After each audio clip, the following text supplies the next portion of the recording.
conference following game 2 on day 1 of the 2026 Southern Conference Women's Basketball Championship Tournament. We're now joined by the ETSU Buccaneers. We have with us head coach Brenda Mock-Brown, along with student athletes Carmen Richardson, Megan Downing, and Emma McGamus. We'll have an opening statement from Coach, followed by questions. If you have a question in the room, just raise your hand. We have a mic for you. When you get the mic, just give your name and your media entity before asking your question. With that, Coach, the floor is yours. Well, I guess I should start with that Carmen only had 1 foul, so she just whispered that to me. So that's a feat in itself. We knew coming into this game, obviously we have a great respect for UNC Greensboro and the defending SoCon champs. Trina Patterson's done a heck of a job, and you know, we respect all teams, but especially those that play great defense, and UNC Greensboro has done that all year. They've had some of the same same scoring struggles that we have, so we can relate to that. So we knew that it was going to be this type of ball game, a back and forth ball game. I will say both teams were efficient. I mean, neither team was turning the ball over, just not making shots. Although today, I think where we were really shining was from the 3, obviously, and so we hit some really big shots. And made a few more plays than they did, and that's what we tell our kids all the time. You know, we just got to make a few less mistakes than UNC Greensboro today. So I credit our prep. I thought we had a good prep week. Our scout team, which consists of our team members, I just want to give them a shout out because they did a great job of replicating what UNCG was going to do. And again, we were able to execute our defensive game plan. And then the last thing I would say, I'm proud of our girls because I think we were down, it was at 10-0 at the beginning of the game, and just staying steady. I don't like to burn timeouts if I don't have to. And, you know, they covered me on that. I think we got to the free throw line and, you know, there was a little bit of stoppage of play and we made it to the media without me having to burn one for momentum because those are ones you really need at the end of the game. So super proud of our girls. You know, in the tournament, you don't have a lot of time to celebrate. We got to reflect on this a little bit, take what we can from it, and, you know, get ready to watch our opponent who plays next. All right. Before the first question, don't shortchange yourself. It was 12-0, not 10-0. Okay, yes. Overcame an even deeper hole. First question, front row. Yeah, Jeff Birchville, Johnson Press, Kingsport Times News. This is for Coach and Emma. Just number one for Emma, your first basket. I mean, really aggressive to the hole on that. And then you make those 2 3-pointers afterwards when you guys are down 12-0, kind of 12-8. And then to get a performance like that from a freshman, Coach, what does that say about her? Well, I mean, to me, and I think her teammates were not really surprised. I mean, the only thing would be, yeah, she's a freshman, but, you know, as I've said many times, she's also one of only 2 women in the state of Virginia that scored over 3,000 points. So you don't get there by being passive. You know, you got to be aggressive, and that's why we loved Emma in the recruiting process. She's a competitor. She's driven. She doesn't take plays off. She's a little hard on herself, but hey, err on the side of being a little hard on yourself, right? So she's going to get better. She's gotten a ton better throughout the season. I think that's what I'm most proud of with you, Emma, is playing off 2 feet, understanding the game, understanding she's got great players surrounding her and trying to figure all of that out. So super proud of Emma and, you know, obviously the rest of the girls too.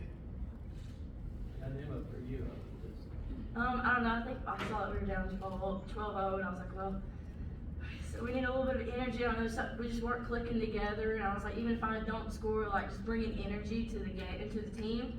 And I think that really got us going, not just me scoring, but like I think all together when that started happening, we started making the run, we started rolling, and I think that's kind of really what got us going, not just me, but like everybody kind of coming behind, and I don't know, I think that just really got us going. I know it got me going. I was excited to play this game because that's all I've heard all year is the SoCon tournament. So I think I was just really anxious to play, and it came just from wanting to win this first game, especially for the seniors and the ones last year.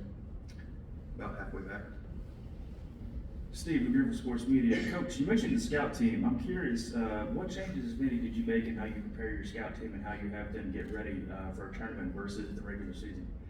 That's a good question. I don't know that we made too many changes. I think what makes our scout team special is after the Wofford game, the first Wofford game, we met as a staff, and we thought going into the year that we were going to be able to go a little bit deeper into the rotation because we were going to press more, and that just didn't manifest. And so when we shortened the rotation, that obviously meant no one's less valuable than anyone else, but it was going to role change for a couple people that were getting those spot minutes. They're really good players, and so they're great competitors. So they know going into practice, I'm going to be, one of these Greensboro players, and I think we do a good job of matching, you know, who's gonna be Jalen Lee, who's gonna be Asadanya. I think we had really good replicas of them, and they go hard. Which at this time of the year, when you haven't been getting playing time, that's difficult to do. Yes, it is part of your job, that's on your job description, it's not, you know, conditional to playing time or circumstances, but that's really special. It says a lot about these kids too, they're communicating their value to the scout team and the kids that aren't playing as much necessarily. And then for Megan, you had, I think it was 10 rebounds today. Can you just speak to some of the physicality out there?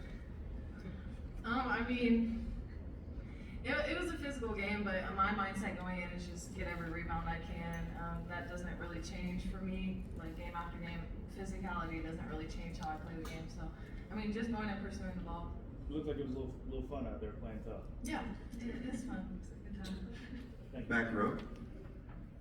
I got a question for Megan and then Carmen as well. Mackenzie Kane, WJHL. Megan, you know, you struggled with injury a little bit throughout the tail end of the season. You had some periodic breaks today. Just how you feeling, and what sort of advice are you giving to the other big post players out there when they're tagging out? I'm feeling good. I know that, you know, we only have a couple games left, and I'm going to give it my all. I want to win this more than anything. So, I mean, that, and then Sue, just keeping my post players, you know, confident and knowing that they can do it too. And I just like to keep them motivated and teach them things I can. And Carmen, a lot of entertainment watching the chirps you had with some of the guards on UNCG. Can you just talk me through how that sort of lit a fire in you and I like to play with a lot of high energy, so I just bring that to the game, and then literally if it goes back and forth, we go back and forth, but I try to hold composure because there should be none of that on the court, especially for the team. No takes on the court. No technical fouls allowed, right? Yeah. Any other questions from the room? Second row. Jacob Townsend, Sports Monster. Carmen, how's the shoe situation? I've only worn those shoes 5 times and they're burns in the bottom row, so I'm gonna have to put in a report. Send those shoes back, and those shoes are not allowed tomorrow. Yeah, I had 2 other pairs at the hotel, but I didn't think they were gonna break. More questions? In the back row, one more. Okay. Coach, you've had some experience earlier on in the season on sort of playing from behind. How does this game sort of mimic the fact that you guys started 0-3 in the season? It took some time to find the scoreboard today, and now you guys are kind of on this upward momentum.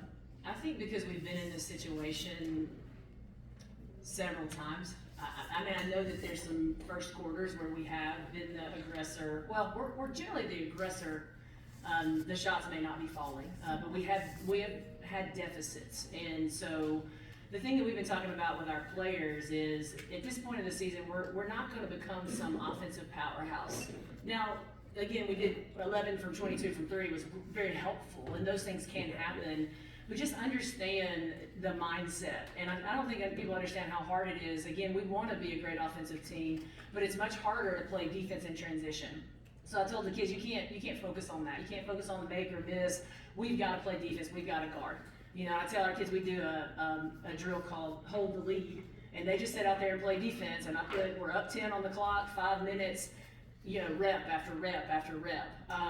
And we also play cut the lead, and we do the same thing with offense. So we're not working on our offense, but I think it's a mindset, Mackenzie. It's got to be ingrained, and you've got to believe in the process, and you've got to refer back to the experience when it worked for you. And I think that's what we've been doing this season pretty well. Well, Coach, thank you to you and your team. Congratulations on the win. Thank you.